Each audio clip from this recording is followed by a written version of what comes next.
Non-waterproof, unlined, welted, USA made. They are extremely comfortable, so that probably plays into why I dislike certain aspects of them. Are BRUNT boots as good as the internet says they are? Today we're going to talk about 3 things I love and 3 things I hate about these BRUNT boots. And let me tell you, the most comfortable boots out there come with some negatives. Let's get started. We'll first talk about 3 things I love, and then we'll move on to the 3 things I hate or dislike, however you want to put it, things that I don't like.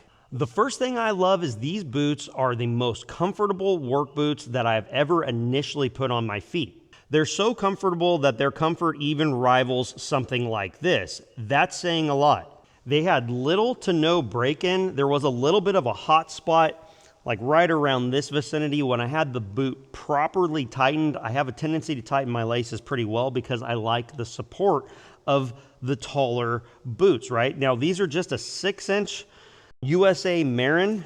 This is the current price. I think that's a pretty good deal for a USA made boot, but more on that in a minute. The slight discomfort went away within a couple days. That's pretty darn quick compared to most work boots. Share down below if you agree with that. A lot of the comfort has to do with how supple the leather was right out of the box. These do look nice and soft now, and they were nice and soft when I got them. That definitely contributes to their comfort level. Another big factor in their comfort level is the amount of room in the toe box. Now, these are soft toe, but with the amount of room they have, I think I would actually consider getting composite toes, but I really like the look of the slightly less bulbous toe on these ones right here. They're good looking boots. The next thing I love about these particular boots is these are made in USA. They sit at the upper level of the BRUNT line.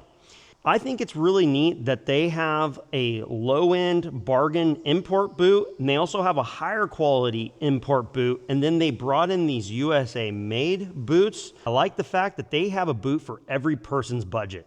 And the overall quality is the last thing I want to talk about in terms of what I love about these BRUNT boots. The stitching is great.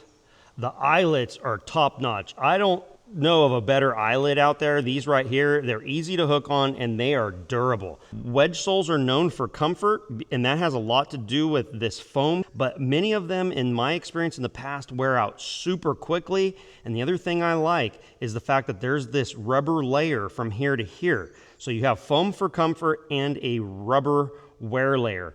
Also, talking about quality, we do have a stitched toe here, which is important. That way you don't have anything unbond right up in this vicinity here. But hang tight, the quality is great, but that doesn't mean they're perfect, and we'll talk about that here in a moment.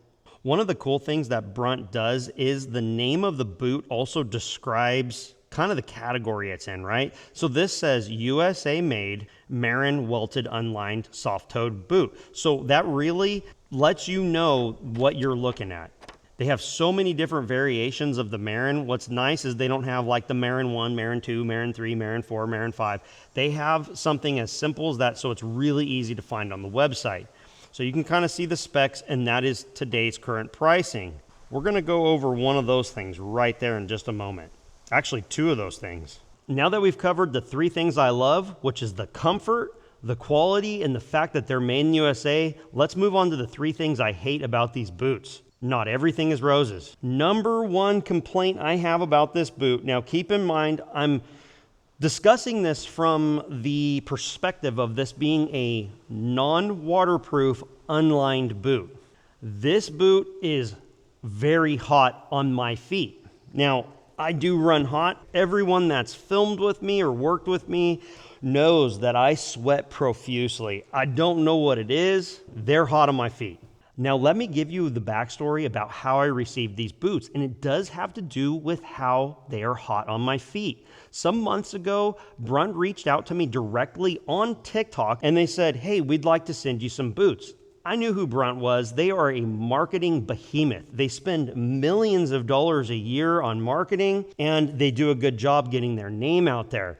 So I had been familiar with their boots. I had watched all the Rose Anvil cut aparts and the criticisms. Guys, There's criticisms across the board. I just watched him cut apart a pair of shoes that cost like $1,200.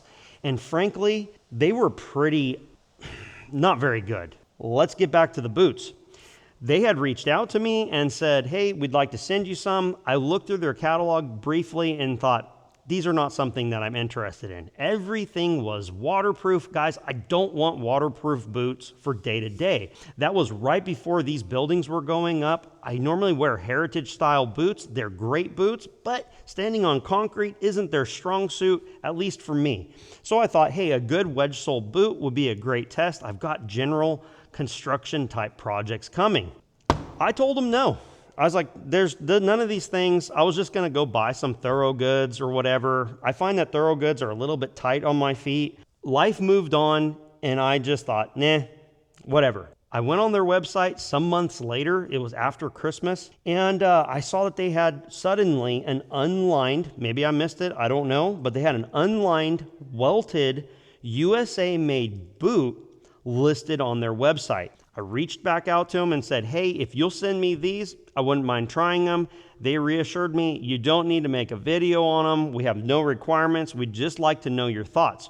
Well, here's my thoughts, Brunt. The keywords that were most important to me was non-waterproof, unlined, welted, USA made. In my opinion, were a bargain price. $265, less than $300. I thought, you know what? I've heard good things about them. These might fit the bill. So I wrote back to them and said, send these to me. Stay with me. This is all about them being hot. I've been wearing wool socks for years. I'm not a recent adopter with the other marketing behemoth. They're good socks. I have them, but I wear Darn Toughs. I wear Smart Wools. I wear all the wool socks. I've had them for years. Wool socks are awesome. Wool socks have been good for my overall foot health. No more stinky feet, no more athlete's foot, and just overall comfort. I have lots of skin problems, and wool has fit the bill perfectly. I won't wear anything else. To bring it back to the boots, when I saw unlined, guys, I've had numerous unlined boots from Chippewa, from Drew's. Oh, the worst ones I ever had were Twisted X. Those were like wearing a plastic bag. Those were literally the worst. When I saw unlined, I thought, man, that's a boot I could wear. That's a boot I want. Like I said, I don't want waterproof. If I want waterproof, I'll wear some muck boots or something similar. I have other boots that are waterproof, and I wear them during the winter. So something like this, I was like, heck yes. Well, that's where the problem started. When I thought of unlined, I thought that it was essentially going to be primarily leather. What I found was leather in the shaft here, but then the rest of the boot, basically all around here, and no, I'm not Rose Anvil. I'm not cutting these apart because I still am going to use them. Fabric in this entire area here. And it's not just fabric, it feels like it's got some foam behind it. Guys, it adds to comfort, but it makes an insulated mess for a working man. At least for me, right? Again, I run hot. If you work in a different environment, if you just don't have hot feet, if you have cold feet, these might be a great boot. So that leads us to the second thing I don't prefer or don't like or hate about these boots. They focused so much on comfort. There's too much extra material in them. And this is what I mean. I think that this is a marketing tactic that they use if you're researching boots or perhaps looking at them on the store shelves. But see this padding around here? It's just unnecessary. I don't know about you, but I do not wear my boots without socks. Are you one of those people? That layer right here seems to be a synthetic. Again, I'm not Rose Anvil, so I'm not going to be taking a lighter to it because, I could use an additional pair of boots. But all of this tongue from about here up is that weird synthetic stuff, I think. And then it's all right in here. We'll come back to this in just a moment, but I don't think that this is the quality of the rest of the boot. The sole, the leather, in terms of the feel, the thickness, the comfort level, this just feels cheap to me, and I would just rather not have it. Not to mention this right here. So they have it sewn into here, but then there's like 3/4 of an inch. This is supposed to be glued down. You can see that. This just kind of flaps in the wind. All right, this is glued. I can just like peel this off. Yeah, I mean, it's just when you pull it up, I feel like it rolls up in the back. It's not a huge deal because, again, it didn't need to be there in the first place, but I think that's hokey. And the last thing I wasn't impressed with is they didn't smell like leather when new. I don't know about you guys, but when you get a brand new high quality leather good, you open up that box, you know, you go into that leather store, they have nice belts, nice handbags, whatever, man, it smells so good. I've gotten lots of other boots that smelled awesome. These didn't smell that way. They smelled pretty chemically. That translates into they still don't really smell like leather. There's a little bit of a tinge, kind of like a cheap baseball glove maybe, but they don't have a strong leather smell. They don't smell nearly as full of chemicals like they once did. Now what that means is when I pull my foot out of the boot, my foot comes out smelling not like leather. The other boots I have, my foot comes out smelling like leather in my high-end expensive wool socks. My foot smells slightly rank in these, and that's with a nice wool sock. So that's something to keep in mind. Some people don't battle with that. They smelled kind of like I opened up, you know, I'm 40 years old. I think I might be 41, but anyway, they smelled kind of like Kmart shoes or Payless shoes back when I was an elementary school student. So you might be asking, are these boots for you, Joe? There's trade-offs with everything, right? They're extremely comfortable, so that probably plays into why I dislike certain aspects of them. They feel closer to an insulated, waterproof boot than they do an unlined boot. Had I known that, I probably wouldn't have accepted them, though I will likely still wear them. But these are going to be a boot that I have to trade out. I don't want to wear these 2 days in a row out of fear of athlete's foot and stench. And my foot, I do find that I do need to spray with athlete's foot spray after 12 hours in these, which I don't like.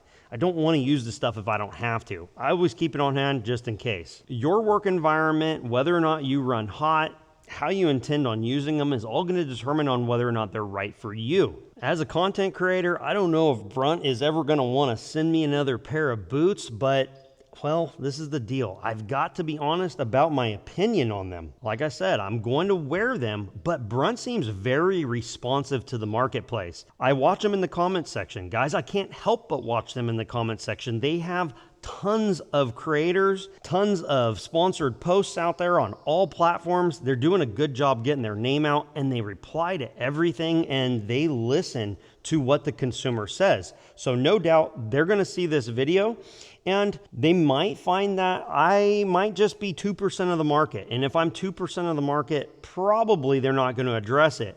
But they might realize that, hey, there is a marketplace for a slightly different construction. I don't know if that's going to be possible or not. So what do you guys think? Do you have experience with Brunt boots? What has it been? Do you guys like them? Have you tried them, disliked them? Do you wear something else? Or do you just not want to bother because you have a favorite? One of the things that happens, I see it all the time. I've done numerous boot reviews. People will say, hey, I used to love this brand, but then they quit making them and I don't like any of their new ones. So tell me, have you used Brunt? And what was your experience? Am I being too hard on them? I'm just trying to be honest, guys. Oh, and by the way, I will likely be buying another pair or two of these. I know that's going to sound weird, but I have 2 growing boys and I have a wife who don't have hot running feet. They don't have super stinky feet, and they probably need some composite toe boots. I'll probably be looking at that lower price range, especially for my youngest boy. He likes to kick everything. And well, we live on a rural property here in Oklahoma. So when I buy a pair of boots, he's been asking for a pair of Brunts. And so I'll probably pick those up for him because I have got him Walmart boots admittedly in the past. I want to try to step it up a little bit as he's grown and become stronger and more capable. This is probably where I'm looking for him because I'm not going to spend $300 on a pair of boots for my growing boy. They might fit him for like 3 months. If you're still here, I trust that you found this video helpful. Thank you for watching the Okie Woodsman channel. Make sure you hit that thumbs up, leave a comment below, and we'll see you on the next one.